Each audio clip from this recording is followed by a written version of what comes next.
Vinterfiskeriet kræver noget beklædning, så man får en god tur og en god oplevelse.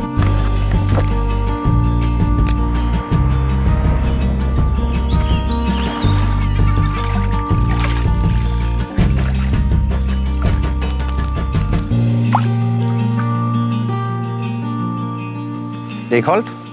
Tit ofte blæser det. Vi er også ramt af regnvejr eller sne. Hvis man vælger en rigtig beklædning, er man godt rustet til en lang fiskedag på kysten, som det ofte kræver om vinteren, hvis man vil have succes. Altså, man skal ud og lave det opsøgende. Det kræver altså nogle gange nogle timer. Og hvis man bare klæder ordentligt på med noget godt tøj, en kan kaffe i rygsækken eller kan varme kakao, eller hvad man er til, så kan man holde den kørende i mange timer. Nu vil jeg vise jer mit bud på lidt god vinterbeklædning. Det, som jeg ynder at bruge. Jeg er lidt for frossen om vinteren, så jeg kan godt lide, det er varmt. Noget godt undertøj skal der til. Noget godt varmt undertøj, typisk noget uldundertøj. Nogle gode uldsokker. Da man jo har fødderne i vandet tit og ofte fisker med vaders på, så kan det være rigtig, rigtig lækkert at have nogle gode varme sokker. Fordi man måske tit og ofte står stille. Og de giver jo ingen bevægelse, så derfor kræver det noget varmt. Der er mange typer undertøj, man kan bruge. Den her den er meget populær hen under vaders. Det er sådan en heldragt, som gør, at man ikke har nogen samling her. For her mister man ekstremt meget varme, når man har et todelt undertøjssæt på. Så den kan være rigtig, rigtig god til de rigtig kolde måneder. Jeg vil sige, for min egen del, så begynder jeg at bruge den her i januar-februar, hvis det bliver rigtig koldt. Afhængig lidt af, hvor man påtænker at tage hen og fiske selvfølgelig. Nogle stræk går man rigtig meget, andre stræk kommer man ned og fisker en fjord, eller hvor man ikke går så meget. Og der vil sådan en her være rigtig god, hvis man bruger meget tid ude i vandet, og står stille og bevæger sig stille, så er den suveræn, den her. Hvis det er lidt mere aktivt, lange stræk, lange gåture, så vil jeg selv tage noget lidt tyndere på. Det todelte sæt er nok det, jeg bruger allermest som undertøj. Køb der en god kvalitet i en vis tykkelse, gerne med en masse ule i, så man kan komme lidt af med varmen og fugtigheden. Her har vi valgt en med sådan en høj halskrave, som gør, at man kan få varmen godt op omkring halsen, hvor man tit og ofte bliver kold. Den vil man blive rigtig, rigtig glad for, når man står derude, og vinden blæser lidt. Der hører selvfølgelig bukser til sådan et sæt. De er lige op og ned. Lange underbukser, som man har set dem i 100 variationer. Metervaren kan være anderledes på de forskellige typer. Og der er det vigtigt at vælge noget, der er en god kvalitet, altså noget, gerne med noget uld i, og det er sådan en uld-frotté-blanding. Super behagelig på. Jamen lad os da komme i gang og se, om der er nogle fisk herude. Knækkerbræk, Thomas. Handsker er svært at fiske med for mange. Rigtig mange mister lidt følingen, når man får handsker på, med hvornår man skal. Man mister lidt følingen i linen og med kast eksempelvis. Også med at holde på håndtaget på fiskehjulet kan give sådan en lidt falsk fornemmelse, eller sådan lidt. Man har ikke helt godt styr på det. Så der gælder det om at købe handsker, der sidder så tæt som muligt. Og kombinationen af at finde en varm handsker, der sidder tæt, er rigtig, rigtig svært. Nogle har et par tyk handsker med, tager dem på en gang imellem, tager dem af og fisker uden, og tager dem af og på sådan gennem en fisketur. Fordi det er netop svært at fiske med på. Jeg bruger selv sådan noget som det her. En tynd, vandtæt handske med ekstremt god føling i pegefingeren. Den er ikke ret tyk, den handske her. Og så er den elastisk. Den har jeg god fornemmelse med.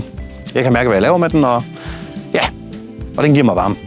Den anden model, jeg har her, er en handske af lidt tyndere materiale.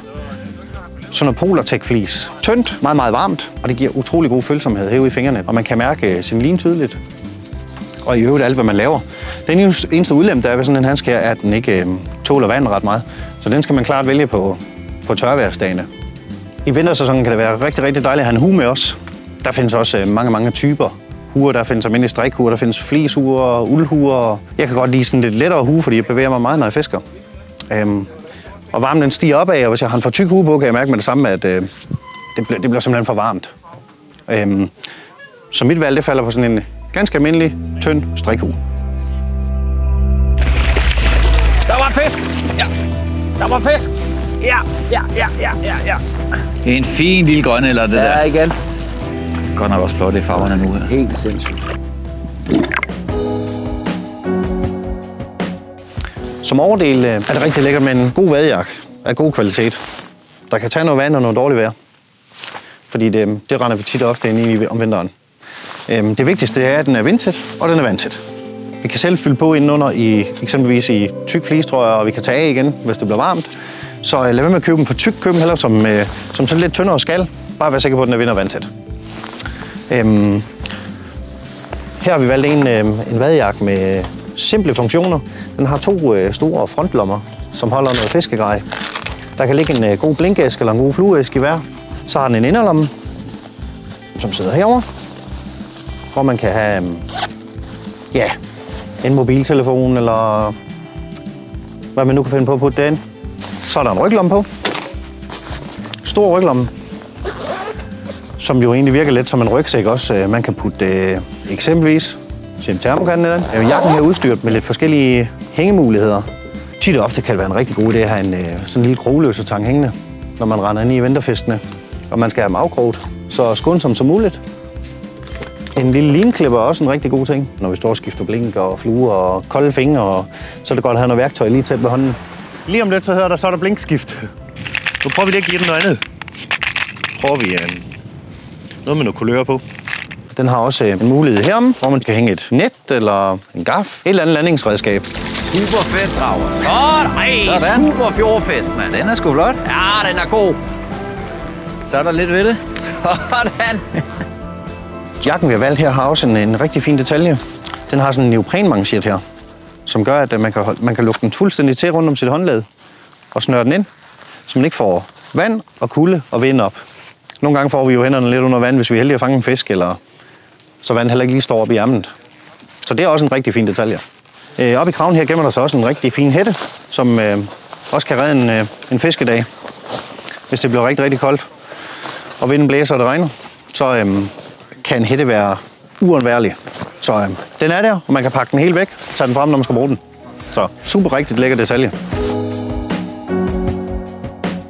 Så er det religion, når man vælger lidt neoprenvædder, så man vælger åndbarvædders. Personligt vil jeg selv vælge neoprenvædder, så den er rigtig koldt. Altså, de har en ekstrem isolerende effekt, og hvis man køber dem af en vis kvalitet, får man også komfort og rigtig god pasform. Der findes utrolig mange typer af vædders, så vi har udvalgt et par her af en rigtig god kvalitet.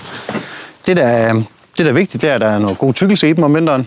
Det er den her 5 mm tyk, som isolerer ekstremt godt. Den har en rigtig god pasform. Så har den en støvle lavet af naturgummi, som er meget, meget væsentligt. Det sidder meget, meget bedre, end man typisk ser på de lidt billigere neoprenvædders, hvor det er plastik. Og det strammer meget om fødderne, når vi kommer ud. Det bliver stenhårdt, når det bliver koldt. Ikke ret behageligt. Der er en filtsål. Den har den effekt, at når man kommer ud i havet og stå, i vandet og stå, og der er glatte, grønne sten, som vi ser dem, så står man ekstremt godt fast med filt. Udlempen med dem af landjorden står de ikke så godt fast. Så der skal man ligesom vælge lidt, men det er ude i vandet, vi er usikre. Det er det, vi ikke står 100%. Så jeg vil til hver en tid vælge med filtsål til de fynske kyster. Helt sikkert. Den her vade ser jo meget, meget simpel ud. Der er ikke de store lommer og de store påspændingsmuligheder, men komforten er god, og pasformen er ekstremt god, som er absolut det vigtigste. Den kan man altid løse i form af en jakke eller tasker. Om vinteren har jeg altid rygsæk med ud at fiske. Mest til en god kop kaffe. Det kan give nogle flere timer på kysten, hvis man har lidt energisaft med. Det er koldt derude, så sådan en kop kaffe kan godt give nogle flere timer. Der findes mange typer rygsæk. Den her, det er sådan en slingbag, som man kalder det. Det er sådan en, der er en strop på, den går over skulderen sådan her. Når man så skal have noget ned i den, drejer man bare lige rundt sådan her. Og så har man faktisk indgangen herfra. Og det gør, at man nemt kan komme til sit grej, eller en kop kaffe. Men pakke så let som muligt, så man er mobil og kan komme rundt og komme ud og jage de der grønlænder og overspringer, som nogle gange kræver nogle kilometer. Så ikke store, tunge tasker. En halv liter, et eller andet varmt og en god madpakke, så kommer man langt. Det her, det var mit bud på en god gang vinterbeklædning og udstyr til vinterfiskeriet. Håber, I kunne bruge det til noget. Knæk og bræk.